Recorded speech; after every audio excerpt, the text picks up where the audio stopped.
महंगाई को कैसे देख रहे हैं यार? महंगाई तो कुछ चीज़ें तो हुई हैं सस्ती, लेकिन जो आप समझते हैं कि जो इलेक्ट्रिसिटी का बिल है, गैस वगैरह, या एक आम आदमी का जो सार्फ का मसला है, वो ये है कि उसको तो उसमें कोई अभी रिलीफ नहीं मिल रहा ना।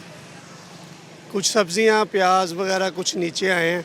वो भी आपको पता, मार्केट में सप्लाई और डिमांड की वजह से ही होता है। सप्लाई ज़्यादा हो गई है, गवर्नमेंट ने कुछ ये लिया है स्टेप के ज़ख़ीरा अंदोज़ी को ज़रा उन्होंने किया है, तो माल बाहर आया तो सस्ता हो गया बाकी जो इलेक्ट्रिसिटी के बिल हैं, गैस के हैं, वो इधर से कसर उधर से निकल रही है कि नहीं, ये मसला है।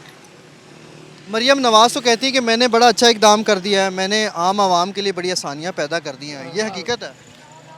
अभी प्रोजेक्ट जो है ना, पहले तो आपको पता है कागज़ों में ही होते हैं, जब इम्प्लीमेंट होंगे, जब आएगा उसका रिज़ल्ट आएगा, फिर ही पता चलेगा। वो कहते हैं कि 17 से 36% हमने महंगाई कम कर दी है। यानी महंगाई का जो किसी चीज़ का भी है ना, यानी इकोनॉमिक्स के लिहाज से, उसमें तो आपको पता है अभी इंटरेस्ट रेट, बैंकिंग के मामला, ये सारे वो तो नहीं हुए। पंजाब के गवर्नमेंट आटे के वगैरह में भी और इसमें भी इस तरह की चीज़ें जो कुछ अभी सस्ती हुई हैं, बस इस तरह ही हैं।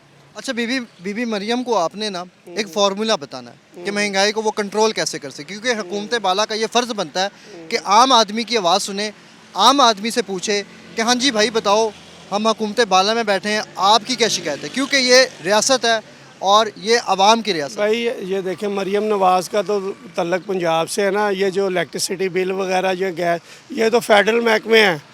हाँ, उसमें देखें, ये अब कल सिंध के वज़ीर आला कह रहे थे कि हम 300 यूनिट तक बिजली, जिस तरह सोलर पे जा रही है, उससे कैपेसिटी जो वगैरह लोगों की, वो उसमें थोड़ी सी बेहतरी होगी कि लोड शेडिंग, अगर 4-5 हज़ार मेगावाट लोड शेडिंग हमारे मुल्क में होती है, अगर 4-5 हज़ार मेगावाट की लोग सोलर एनर्जी खुद प्रोड्यूस कर लेंगे तो इसमें बेहतरी होगी। वो तो फेडरल मिल के काम करना चाहिए हुकूमतों को, यकदम तो रिज़ल्ट नहीं मिलते, लेकिन पॉलिसियाँ ऐसी होनी चाहिए ऊपर से नीचे तक उसका आना चाहिए इफेक्ट। फ़िलहाल तो देखें क्या होता है। और इम्प्लीमेंटेशन भी होनी चाहिए। हाँ, इम्प्लीमेंटेशन ही असल चीज़ होती है। जैसे हॉस्पिटल के कुछ स्टेप लिए हैं, यानी कि कुछ महकमा सेहत के हवाले से, अगर उस पर काम होता है, सब रिज़ल्ट फिर पता चल जाएगा। यानी कि अच्छा, आम आदमी का जो काम होता है ना, असल काम, वो अशे खुरो नोश के साथ होता है कि वो महंगी है, सस्ती है, तो आम आदमी ने तब जाके खुश और नाखुश होना है। ये वजह क्या है? वजह देखें, लोगों को, हर बंदे की ना, जो अमीर आदमी है उसकी तरजीहात कुछ और होती हैं, जो हमारे जैसे मिडिल फैमिली है उनकी तरजीहात होती है एजुकेशन, सेहत वगैरह, और आम खाने पीने की चीज़ें जैसे दूध, फल, ये चीज़ें। हमारी तो कोई ऐसी नेसेसिटी वो है ही नहीं, यानी कि ना, एक चीज़ें आती हैं ज़रूरियात में, एक चीज़ें आती हैं पुरताइश जो होती हैं, मतलब ख्वाहिशात तो पूरी नहीं होती, ज़रूरत पूरी हो जाए तो ठीक है। अब मैं हूँ, मेरे पास तो एसी भी नहीं है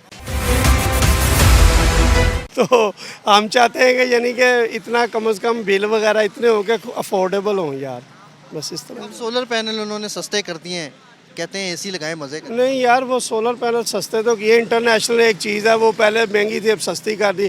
गवर्नमेंट को अगर टैक्सों में रिलीफ देती है, या कोई जिस तरह आज के न्यूज़पेपर में था कि वो सोलर ट्यूबवेल वगैरह का कर रहे हैं कुछ बेहतरी, अगर सोलर पे जाती है, हमारे देखें अल्लाह ताला ने कुदरती ज़राए बनाए हैं, पानी है, ये सूरज की रोशनी है, उसपे भी टैक्स लगा रहे हैं वो है। हम पहले खुद ही पेट्रोल का पंगा लेके बैठे हुए थे, गैस का और कोयले का, जो चीज़ें यानी कि नेचुरल चीज़ें, उस पर ही होना चाहिए। असल में हमारा मुल्क अगर एग्रीकल्चर बेस है, तो फिर जैसे अयूब दौर से चल रहा था, तो एग्रीकल्चर पे काम होना चाहिए, तो सब हुकूमतों को करना चाहिए। डैम वगैरह ज़रूरी होते तो आज बिजली की वाफर मिकदार में होती। हम तो इस पर भी सियासत करते, वैसीयत है कौम। अच्छा जी, एग्रीकल्चर का जो मसला है, यूब दौर से ये मसला स्टार्ट हुआ था, गंदम की खरीदारी। 5 साल प्लान बनते थे ना, तो वो 5 साल का कोई रिज़ल्ट होता था, एक पॉलिसी। अब तो 2-2, 2.5 साल की गवर्नमेंट भी आई बीच में, 20-25 साल, तो वो पॉलिसी का पता ही नहीं चलता कि क्या हो रही है क्या नहीं हो रही यार। ये अगर देखें, पहले आपने देखा होगा कोरिया वगैरह, ये मुल्क थे, वो पाकिस्तान के 5 ईयर प्लान लेके उन्होंने, देखें जब पॉलिटिकल स्टेबिलिटी होती है तो फिर लोगों को फ़ायदा होता है, ये नहीं। हाँ, ये तो नाज़रीन, इन्होंने हमें बड़ी ख़ास बातों से, इन साहब ने हमें आगाह किया और इन्होंने हमें बताया, और मरियम बीबी को जो है वो इन्होंने आइडिया भी बताया क्योंकि हुकूमत बाला का फ़र्ज़ बनता है कि पाकिस्तानी शहरी की भी राय को जो है वो ऐवानों में शामिल किया जाए और उसके ऊपर जो है वो गहराई में काम किया जाए, क्योंकि ये हुकूमत आम आवाम की है, आम आदमी की है। ये कोई बादशाहियत नहीं है, ये आम आदमी की, इसलिए इसमें आम आदमी की राय का शामिल होना वो कंपलसरी है। उसके बगैर जो है वो काम नहीं होना चाहिए। मज़ीद भी आगे बढ़ते हैं और लोगों से बातचीत करते हैं और आपको दिखाते हैं। अस्सलाम वालेकुम, वालेकुम अस्सलाम। कैसे हैं? अल्हम्दुलिल्लाह। आज तरबूज लेते पकड़े गए हैं। जी माशाल्लाह जी, पकड़ लिया आप लोगों ने। कहाँ से आ रहे हैं? हम ये पास ही रहते हैं मोहम्मद नगर में। तो तरबूज लेने आए थे मार्केट में।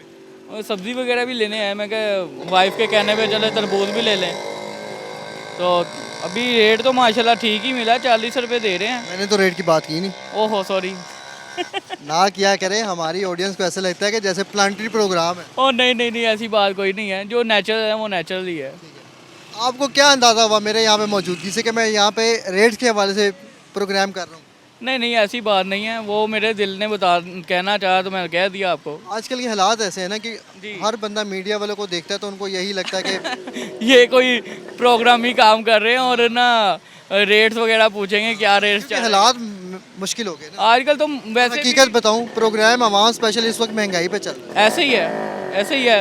अब तो हर जगह पे महंगाई है। ये कोई नहीं है कि जी सब्जी मंडी में या फ्रूट मंडी में एक ही सेम रेट। सब जगह पे सेम नहीं है, हर जगह पे अलग अलग रेट चल रहे हैं। और हाई लेवल पे चले जाएं, किसी मॉल वगैरह में चले, वहाँ पे रेट कुछ और है। सब्जी मंडी में लोग इसलिए आते चले जहाँ से सस्ता चीज़ मिल जाती है। यही चीज़ इन्होंने माल वालों ने लेके जानी है और वहाँ पे जाके महंगाई कर देनी है। तो ये महंगाई क्यों करते हैं, वजह क्या है, किसको देने होते हैं इतने पैसे? पता नहीं, अब ये तो उनकी अपने ज़रूरियात पर है ना। अब हमने तो भाई 10 रुपये की चीज़ लेनी है जो उनसे, हम 20 रुपये की तो नहीं ले सकते। वो तो कहते हैं ले। हम तो नहीं ले सकते। हम तो उतनी ही करेंगे जितनी जेब खर्च होगा हमारे पास। तो मरियम नवाज़ तो कहती हैं कि मैं अपने आम शहरी के लिए बड़ा काम कर गई हूँ, खुश हैं, छलांगे मार रहे हैं। अभी तक तो हमारी छलांगे नहीं लगी। लग जाएगी इंशाल्लाह जी, अगर हमारे लिए और बेहतरी करेंगे तो। अच्छा, हुकूमत बाला को, पढ़े लिखे हैं माशाल्लाह, हुकूमत बाला को आप महंगाई ख़त्म करने का एक तरीका बता दें बस। तरीके सारे अल्लाह पाक ने दिए हुए हैं, लेकिन उनको समझने के लिए हुकूमत को चाहिए कि उसको समझा भी जाए और किसी से मशवरे भी किए जाए। मशवरे तो बहुत करते हैं, लेकिन उस तरीके के मशवरे नहीं हैं उनके लिए। ये आप खुद ही देख लें, किसी भी चीज़ को, किसी भी चीज़ का कारोबार करने के लिए ना, उनको वो मॉडिफाई करने के लिए उसको देखना पड़ता है जी ये आजकल ट्रेंडेड पे है कि नहीं है। अब आप खुद ही देख लें, हेलमेट का दौर चला था जी। जाहिर बात है, सबको इतनी इल्म तो है हमारे अवाम को कि जी एक लाट आई हुई है, अब उसको बेचना किस तरीके से है, ये तो हुकूमत ने भी करवानी है ना। अब जी ये पतंगबाजी का जी, बसंत पे बंदे इतने मर गए, ये हो गया वो हो गया जी। अब लोगों ने तारे बनाना शुरू कर दी मोटरसाइकिल पे लगाने के लिए जी। लाहौर में से तो आपने टोटली ख़त्म कर दिया है, तो सारा लाहौर पे प्रेशर क्यों आता है जी, इधर ही चलान करने हैं। अब मुख्तलिफ़ चीज़ों के लिए कारोबार करने के लिए हुकूमत के लिए बहुत ज़हन है, लेकिन महंगाई को रोकने के लिए इनके लिए अब कोई ज़हन नहीं है। ठीक है, कोई अच्छी एक्टिविटी करने के लिए उनके पास कोई ज़हन नहीं है, लेकिन सिर्फ ये है कि जेबें भरी जाएँ, बाहर के दौरे किए जाएँ। ठीक है, उनसे पैसे खींचने के लिए उनके पास बहुत ज़हन है। बस अल्लाह पाक उनके लिए हिदायत दे, हमें भी हिदायत दें कि हम लोग उनको समझाएं और अल्लाह ताला हमारे लिए आसानियाँ पैदा करें। नाज़रीन, ये मेरा वो शहरी है कि जिन्होंने मुझे बड़ी हकीकी बातों से रोशनास किया, और ये बातें जानकर मैं वाकई हैरानगी का मुजाहरा करना भी चाहता हूँ, और एक आम आदमी को करना भी चाहिए कि इस वक्त मेरे मुल्क पाकिस्तान में एक आम आदमी, एक नौजवान शहरी जो है वो कैसी ज़िंदगी बसर कर रहा है। ये वो शहरी है कि जिसकी ज़िम्मेदारी मेरी हुकूमत पर थी, जिसका ख़र्चा मेरी हुकूमत ने उठाना था, और जिसको तरक्की के रास्तों पर गामज़न करने के लिए मेरे हुकूमत बाला ने इसका हाथ पकड़ना था।